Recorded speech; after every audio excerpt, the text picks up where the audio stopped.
Hello and welcome to Rablick at Large. My name's Tom Rablick. Thank you for joining me for this particular episode of this YouTube LinkedIn program. Some of the episodes that in the past little while I've gotten some great feedback. Keep that coming through. Subscribe to the channel Rablick at Large on YouTube so you'll keep on being able to get the feed through as to what I'm doing, where I'm doing it, who I'm talking to, and all that sort of stuff.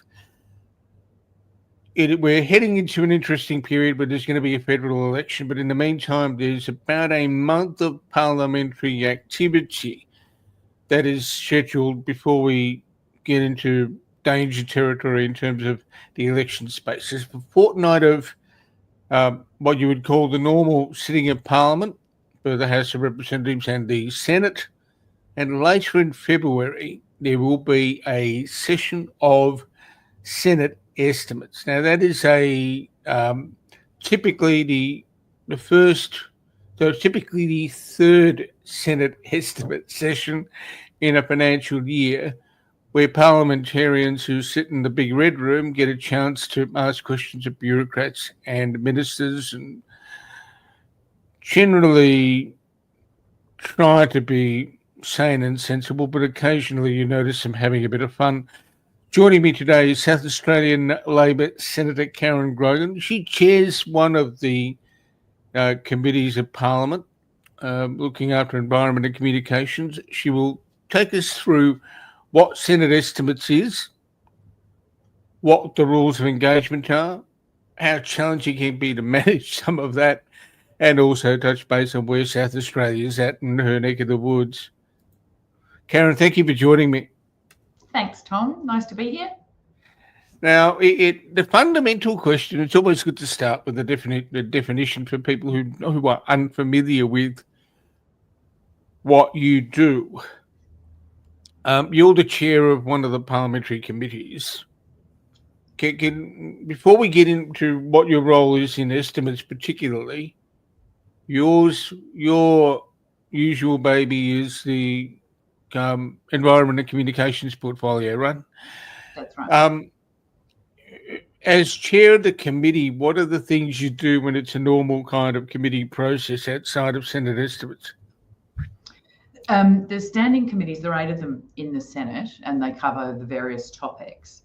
And basically, when it's not estimates, we're doing scrutiny of legislation. So any piece of legislation that's introduced into the Senate can be referred to a committee if the majority of people in the Senate believe that it's a topic or a piece of legislation that's particularly important or that has various contentious aspects to it.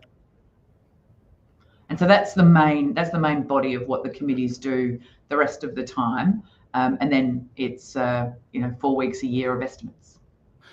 There's also a references committee attached that does other work. What's the difference between the main committee, if we can call it that, and references? So the main committee is chaired by the government. So there's a government senator that always chairs the legislation committee. And then the references committee is usually chaired by the opposition. In the case of my committee, Communications and Environment, it is deputy chaired by the references committee is actually chaired by Greens Senator Sarah Hanson-Young. It's the only one that has Greens. It's an interesting shift. It is as you say, it's typically something that has been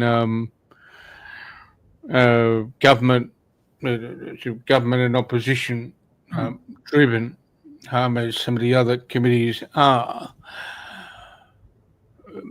Having established that, for people who aren't familiar with the committee process, we get on to estimates. How would you define estimates for a Martian were they to land and visit you today? The Senate in and of itself is the House of Review. So things go through the lower house, so bills will pass through the lower house, and then they come to the Senate. To become law, they have to then pass the Senate, and our job is to review what's gone on and whether it covers, whether it's actually going to improve the lives of Australians. I think the makeup of the Senate is important because the lower house is where government is formed. So if you get the majority of seats, you get to be the government, right?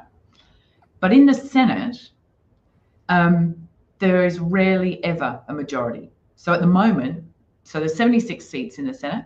At this point in time, the government holds 25 of those. So that's nowhere near a majority. So for all the people who say to me, oh, we're going to vote differently in the upper house compared to the lower house to keep the government honest, believe me, with only 25 senators out of 76, it keeps us pretty honest. But the fact that there are the composition is done differently because the vote is different. Each state gets the same number of senators regardless of its size, and that was put in place in the Constitution because the people who formulated the Constitution were very concerned that the larger states would dominate and the smaller states would never have a voice if it was done on that basis. And so if you look at the Senate as that overarching piece to keep the country fair and reasonable and not dominated by the larger populated states, that's how the Senate does it, is by the number of people that come from each state, regardless of its population. So some of us would say it's the most democratic chamber, others would not. But on the world stage, we're seen as the second most effective, democratically driven chamber of review, second to the United States Senate in the world. When we get to estimates is... So estimates has been a critical part of making sure that everything that is done in the Parliament has sufficient scrutiny. So everybody knows what's there. It's open, it's transparent. So in estimates, any senator can go to any committee and ask any question that relates to the budget and the efficiency and effectiveness of the programs and delivery services. So it's broad scope. It's a really broad scope. There are very, very few times where a question in estimates is ruled out of bounds.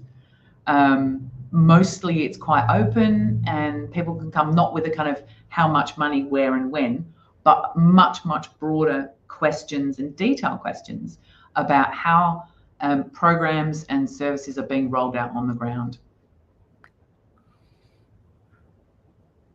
Okay, so that takes us to, you've mentioned that very few questions are ruled out of order. I guess in comparison to something that might happen in a references committee or a legislation committee. That's right.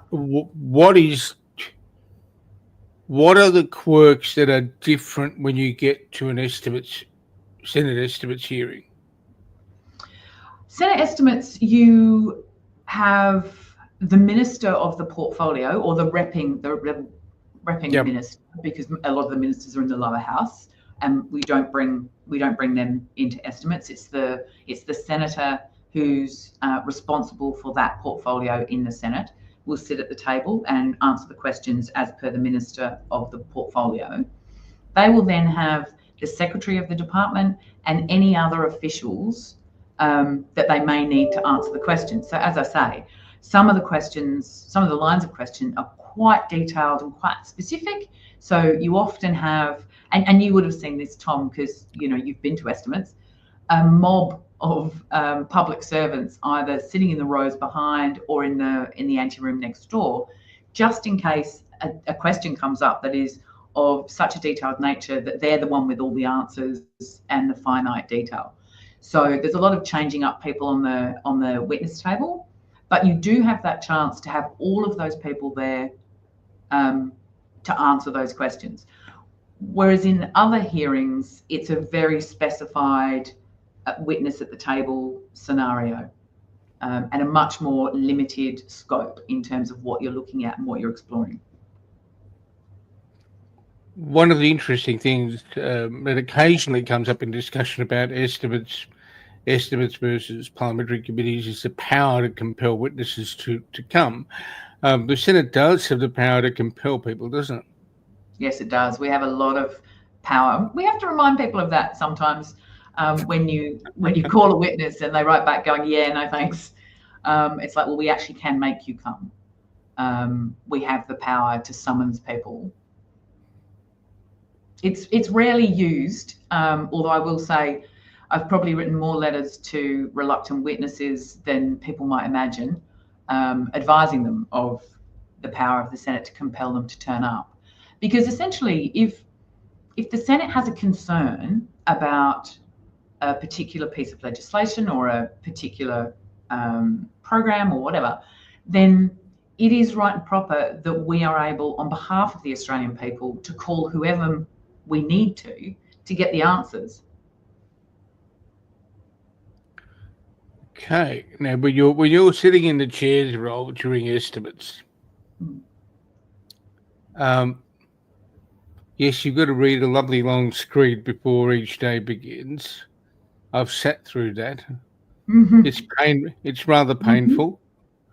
That's not suggesting that it isn't painful for you to read, but it's painful to observe. Listen. When it must get somewhat challenging when you are engaging with your colleagues on the table, preparing to ask questions, and those at the other end who are going to cop it. How do you manage who gets to ask, what block of questions, during the process of the hearing? Yeah. So the other thing about estimates is you can't stop a senator asking questions. So if you get to the end of an estimate session with a particular witness, and a certain senator might say, "I've still got questions," you actually can't refuse them the opportunity to do so. You can do a range of things. So I tend to remind people throughout the time that we're running short on time, that people, and I try and rotate so that everyone gets a go, and keep rotating so that it's not like you use up all the time for a couple of senators and then a couple of people don't get to ask any questions.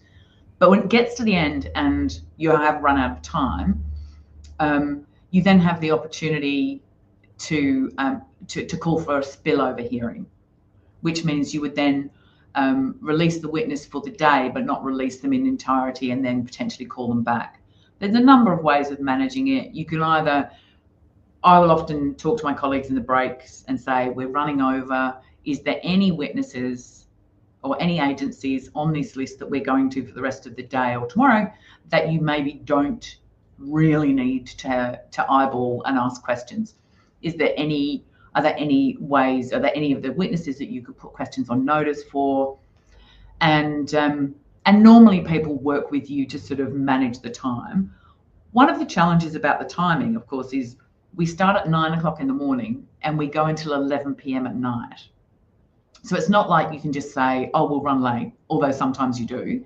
I've seen committees still there at sort of midnight. But that's really not great. It's not great for the staff. It's not great for broadcasting or Hansard or any of those people. And it's not great for the general mood and vibe of the senators, who can get a bit grumpy towards the end of the day, because it's a 14-hour day for us sitting in a chair, and having to pay attention and question witnesses. So there's been many a move to shorten those hours, but we never seem to pull it off. Yeah, there are times where we see testy interactions, particularly in the portfolios you look after. And I'm thinking about some of the discussions that are had between various senators and good old Auntie ABC. Yes. How do you manage that? And how do you I guess if we take the ABC example, which it's a good one. First one. It's a good one. How do you manage the intensity of questioning? And so a senator gets to ask what they want to ask, but doesn't get to the point where the witness feels as if they're being bludgeoned to death. So again, a lot of this, for any sort of Senate estimates, tragics, each chair has their own way of doing it, right? We'll talk and we share tips and tricks about how to keep particular senators calm and asking appropriate questions.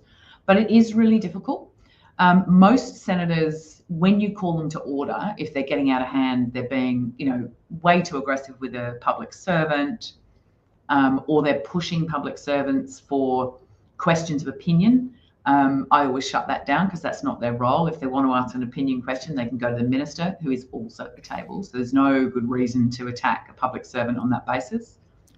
Mm-hmm. But it's difficult because you can call them to order, But if you've watched our ABC estimates before, you'll know that there's a couple of senators in that room that just don't listen and are very disrespectful. And so, managing that, I've had to shut the broadcast down in the past, where you just go, no. And broadcasting, you can see that you've got the line of sight between broadcasting and the chair. And I just shut it down. And then for anyone outside the room, screen goes blank. I then throw everyone out of the room and we talk about behaviour and we talk about respect and we talk about appropriately using estimates to get answers, not just because you get political point scoring. I get, having been in opposition and done estimates in opposition, I get that, opposition senators or minor party senators or independents, they're looking for that clip. They're looking for that fancy bit of, social media that they can put out. So that's not to say they're not also asking meaningful questions, but they're also looking for a bit of a political sweet spot. So I give them a bit of room to get their clip. However, I don't and won't tolerate them being offensive towards witnesses or really badgering those witnesses. The witnesses are well within their rights to take a question on notice. And I will encourage them to do so if it's getting, if the senator's going, well, you're not giving me the answer I want. It could well be it's the only answer that they have. And allowing them to put it on notice, for them to say, I'll take that on notice. They'll then go away and dig as far as they can and get the answers as best they can and come back. Either, we sometimes have them come back same day, or sometimes it will be on a written question. Yeah, by the deadline that's pre-agreed by the committees in terms of estimates processes. When I guess we can. The next question could probably best be called sort of the Grogan Guide to the best way of getting answers out of public servants. What are the things that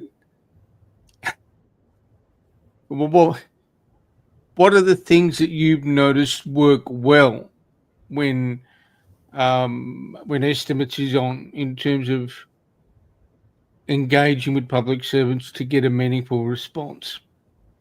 I would say the one thing, one of the key things is listen to the answer.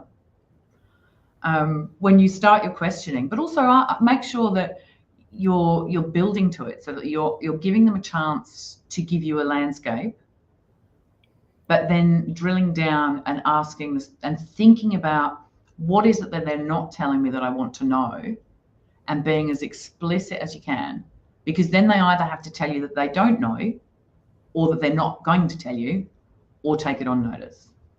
And so that way you get a better gauge. But mostly the public servants turn up, sure, they have a defend kind of mentality, because estimates is not something I think that any public servant looks forward to. And you watch poor unfortunate public servants put some blots on their copybook in that room. I have also written to departments and said, your performance is woeful, lift your game. And we had one incident last year where this particular agency was so bad that we released them for a spillover. We decided we were going to have a spillover, and we brought them back for literally a half-day hearing on the basis that their performance was so bad and they had obfuscated just about every question. So yeah, it's not a good idea to do it because chairs like myself will go, yeah, no, that's not how this rolls. But I would say the vast majority of public servants, if not all of them, work really hard to try and have the answers, but they're guessing. So some of the portfolios are so huge, they're guessing at what particular senators might want to ask and prepping. They're prepping as much as they can. They're bringing as much material as they can. But there's a cold, hard reality that these are enormous portfolios, and sometimes they just won't have the level of detail or the specificity that a particular senator is looking for, which is why we then allow them to take stuff on notice. But mostly they turn up and try their best to answer the questions. But there are some, I'm sure, that they must get up in the morning and go, oh my God, I've got a front senator, blah, blah, who's just going to try and rip my head off. I don't think it's a useful strategy, taking that path. And I'd say the senators who do it are mostly looking for a media clip. Yeah. Obviously, there are challenges in managing the number of questions that are then taken on notice. The committee secretariat would probably prefer fewer rather than more.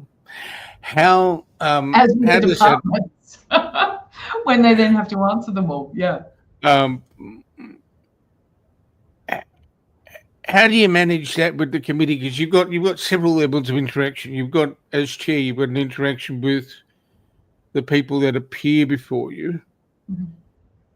You've got to make sure the children on either side of you behave while the hearing is running.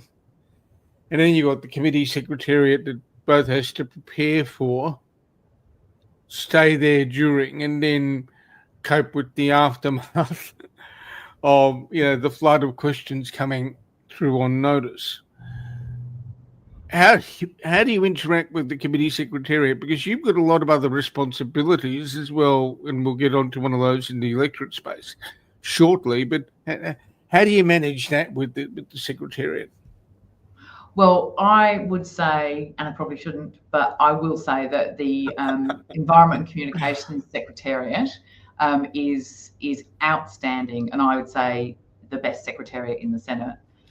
They are spectacular because it is a very busy committee, and it's quite a contentious committee, as you know. A lot of really contentious issues come through that committee, so they have to deal with a lot of issues and a lot of people.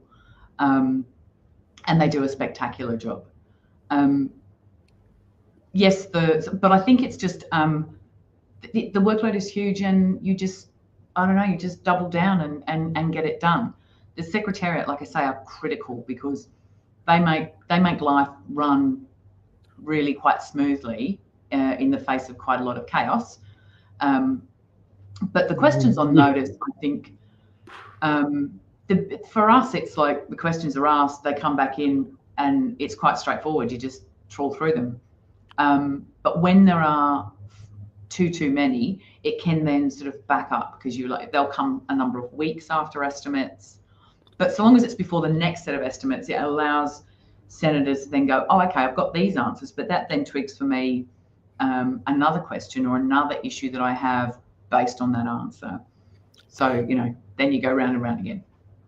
That process can be a bit like with peeling an onion using lapse photography, because if you're a senator exploring something and then you get one suite of answers, it attracts another bunch of questions. So 3 months later, you get the prospect of another set of questions on notice. So it can take the balance of an electoral cycle to find out what's going on in some cases, couldn't it? It could, but I think sometimes people are digging for things that aren't there. They're looking for, because you don't know, you think, is somebody hiding something? There's a natural kind of healthy vibe for opposition and minor parties that says somebody's trying to hide something from me. And so you dig and dig and dig and dig. And sometimes the answer is there's nothing hidden. But many people go round and round in circles on it.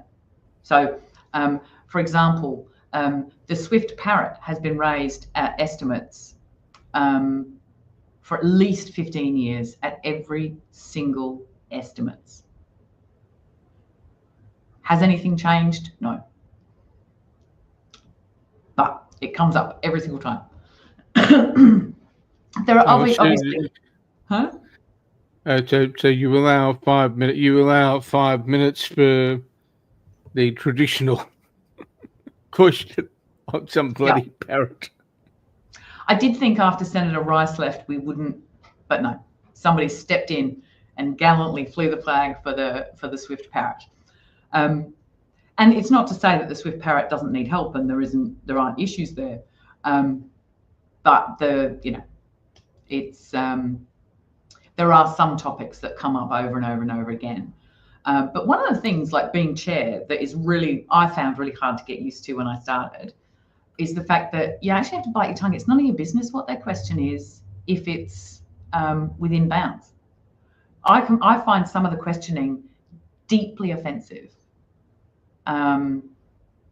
Deeply offensive. But so Senator Antic, for example, and his continued questioning on issues of gender can be, for me, I find some of it really quite offensive. But that's his question and he's entitled to ask it because he has he's been voted to represent South Australia. So there he is, representing the people who vote for him, who hold those views. So it's, but it is hard when you kind of go that, that question's really divisive or that question's quite offensive or has overtones that that are not within sort of my values base, then it is hard. But as chair, it's not your place to stop them. That's interesting to challenge you referred to because a committee process like estimates is meant for some degree of openness of discourse, and trying to manage that as well as not roll your eyes at some of the stuff that's asked. Yeah. Let's be honest, Tom, I've been caught rolling my eyes. There's been some entertaining footage here and there, but I do try really hard because I totally believe in the democracy of the Senate, the manner in which the Senate works, and the fact that every single person in there, whether I agree with them or not, has every right to be there and the same right as I do to be there because they've been elected by the population. So, but you've got to have a solid love of democracy sometimes to ride that wave. Okay. You mentioned elections, you mentioned the democratic sort of traditions we have, but you are in South Australia, and you've got obviously we're heading into an election season fairly shortly. The country's Lord and Master will make that decision and everybody will then go nuts. But if we go into South Australia, into your part of the world, where do you normally hang out and what's the vibe like in the territory you look after? So my duty electorate is the seat of Grey, which is an extraordinarily large, I think it's the second largest seat in the country. It covers the most vastly populated places are Port Pirie, Port Augusta, Whyalla, and then you have Port Lincoln, and then further up Ceduna. It is a big seat. It is highly industrialised in parts. There's a lot of farming, a lot of livestock, a lot of fishing and wine. Like it's quite diverse. And then we cover I cover the APY lands and some of those really remote areas as well. So that's kind of where I hang out. And the vibe, well, I've just spent a week in sort of Whyalla, Port Pirie, Port Augusta, and I would say what I'm hearing on the ground is not the same sort of toxic sort of rhetoric that you're reading in the mainstream news. People are, they are feeling the bite of cost of living, particularly up in those more industrialised areas.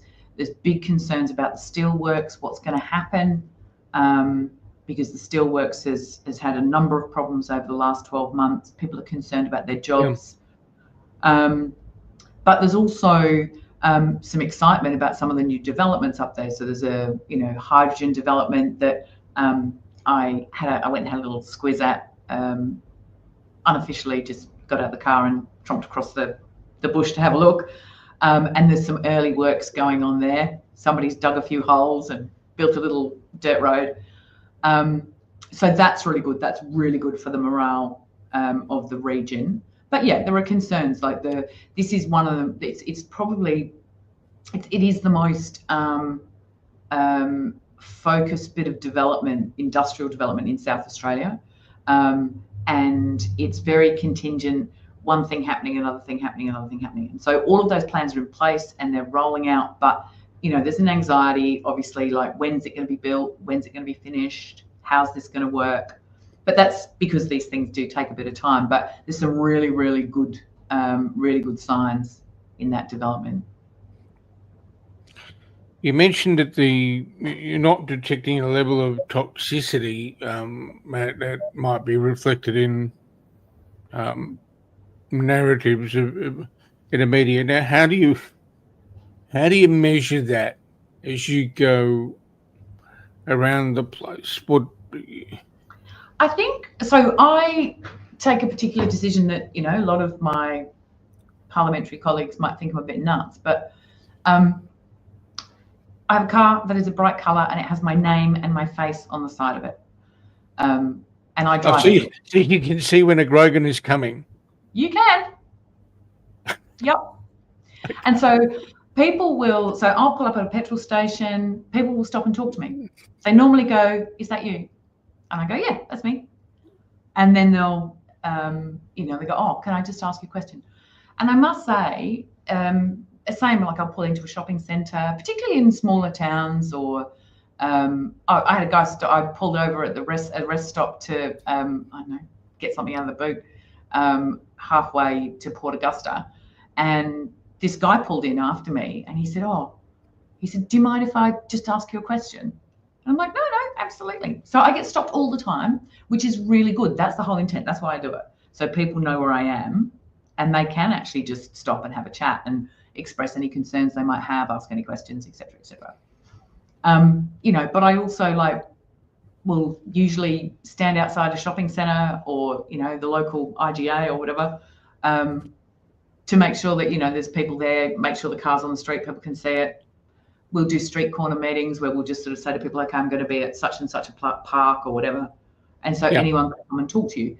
And I think that's really important. Sure, you go and see the mayors, you go and see all the various key people in a region while you're travelling through. But I think being there and being available to talk to, anyone off the street who wants to talk to you is really important. You do sometimes get some interesting conversations, that's for sure. But it's great. I really love it. How much of it,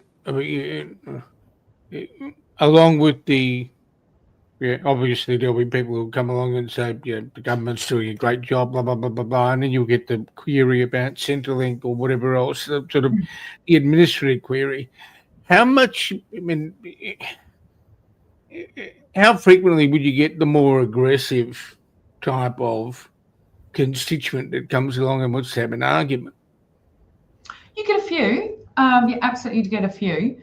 I have only once been threatened in that kind of environment. Mostly people are quite respectful when they're looking you in the eye. They're not so online. But if they're standing in front of you, they tend to be quite respectful. So I have people who, because the seat of Grey is very much a Liberal area, it's that's where the votes lie. But I take my job as a representative really seriously, so that's fine. Doesn't matter who you're voting for, we're still there as a representative of the state. So you can you don't have to vote for us to ask for help. You can just come on up and ask for help. But I do find people will come up and say, look, I've never voted Labor and I never would. Like I've never vote for your mob, but I've got this issue. And you go, sure. Or they'll say, I would never vote for you guys at all. I don't understand your policy on X. Or, whatever iteration of that they may have in terms of their personal experience and their level of understanding of the depth of a piece of legislation or something. So it's often that we'll just have like a really good conversation about, well, okay, here, this is what it looks like.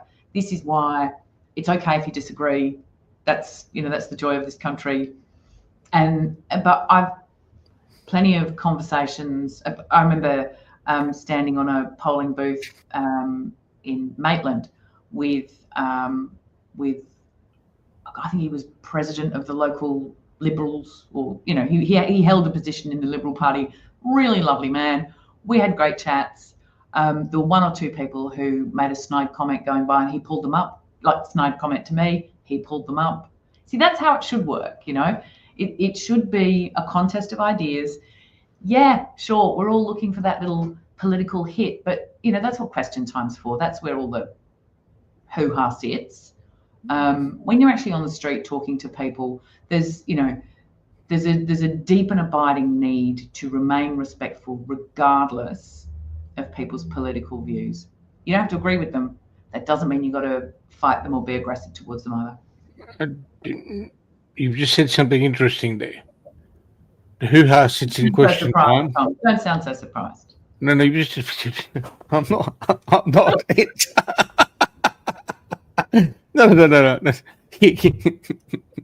Now you put me off. Let me take you back. When this airs, there are people in both houses of Parliament who are going to enjoy it. I can assure you.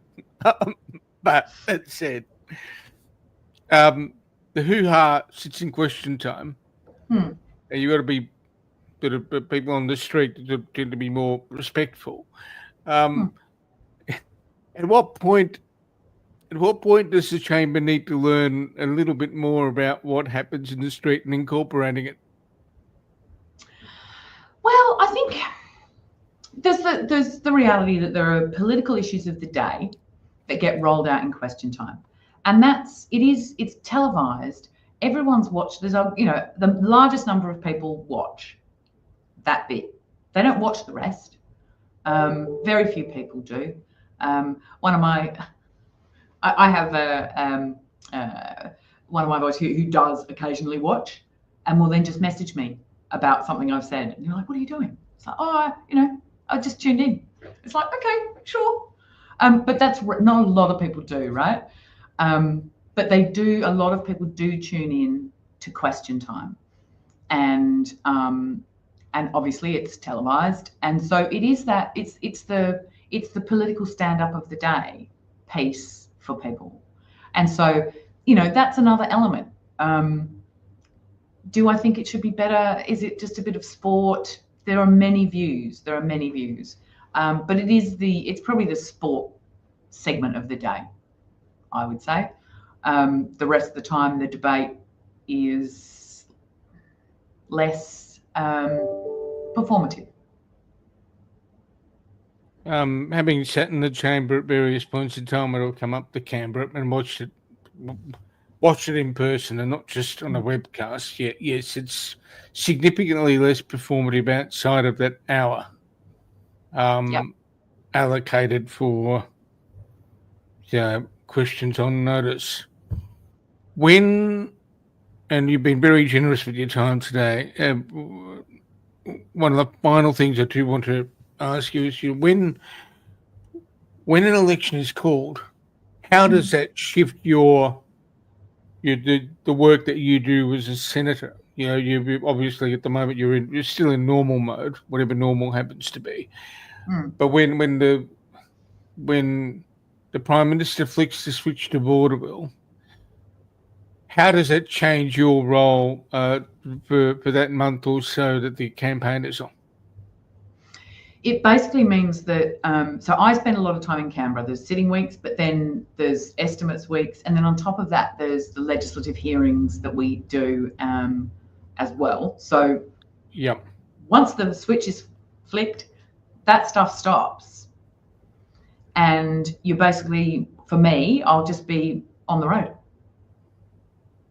just talking to people for 33 days. Which is what I do in between the sittings and the various committee work now. It just means that I get to do that for 33 days straight.